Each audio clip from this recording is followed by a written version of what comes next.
alikuwa mtetezi wa haki ya kila mtu. Pahali ambapo alikuwa anaona hakuna haki, Raila ndio alikuwa wa mbele hapo kuhakikisha ya kwamba haki zimepatikana. So, two presidents there speaking about this man, two presidents who each had some very interesting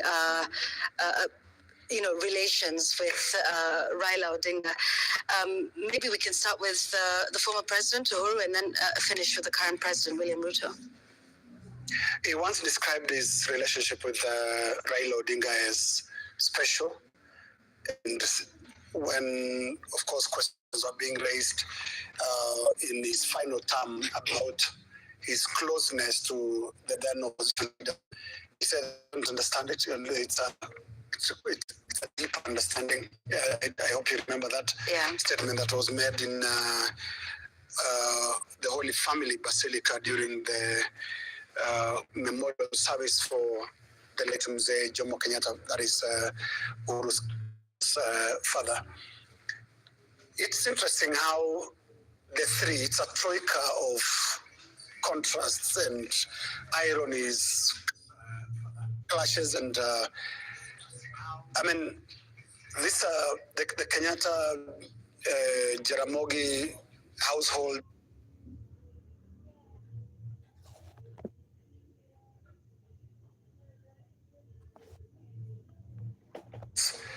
and then you bring in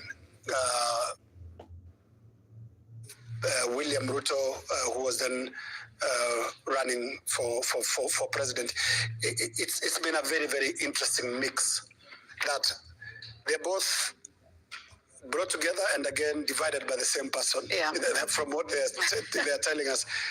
But in this day now, today, it's a meeting point where both of them say, this was a good man. Half of that, of course, should be about, of course, in moments like this, you will rarely hear people saying anything bad about the dead. But Uhuru Kenyatta and Raila Odinga started off first as rivals politically. Yeah. Because the deeper understanding now, it should come to our knowledge is these are families that have worked together since the 60s. Yeah. Their fathers were president and deputy and vice president. So they have been politically, they were in the same estate, growing up together and all that. But it was not until the year 2002, actually late 2001, that now again they came together. Yeah. This time finding themselves in the ruling party at the time, the Kenya African National Union, when President Moi brought in Uhuru Kenyatta. And it should be stated here that Uhuru Kenyatta was brought in by President Moi in a very manual way, because he was never present in the political scene. So what President Moi did first was to introduce him as appoint him chairman of the Kenya Tourism Board. Yes, KTB. Yes. He served there, and then now Moi's time in office was coming close to an end, and he was starting to look for a successor.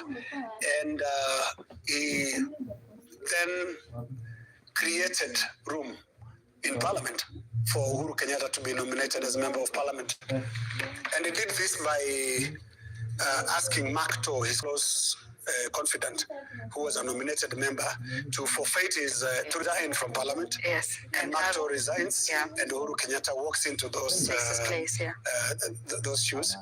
And what the President Moi then did after that was to make Uhuru Kenyatta a member of Parliament, and then immediately appoint him Minister for local government. Yeah. Now, local government, there's a reason why he did it, because local government was, as the word suggests, a big deal. Yeah. It means, you have access to the regions, to the councillors. Those were very powerful and very grassroots.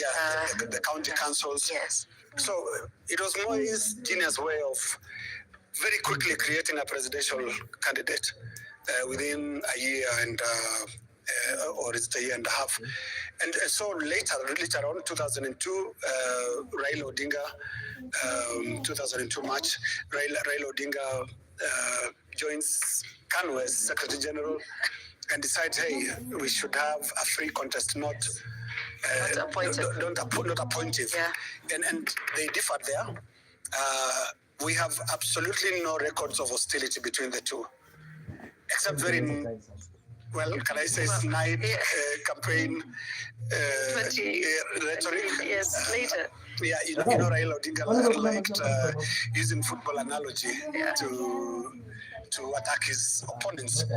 And in the 2002 campaigns, trying to separate the difference between Uhuru and Mwai Kibaki. No, Mwai Kibaki, the candidate he was supporting, he went into some football commentary, suggesting that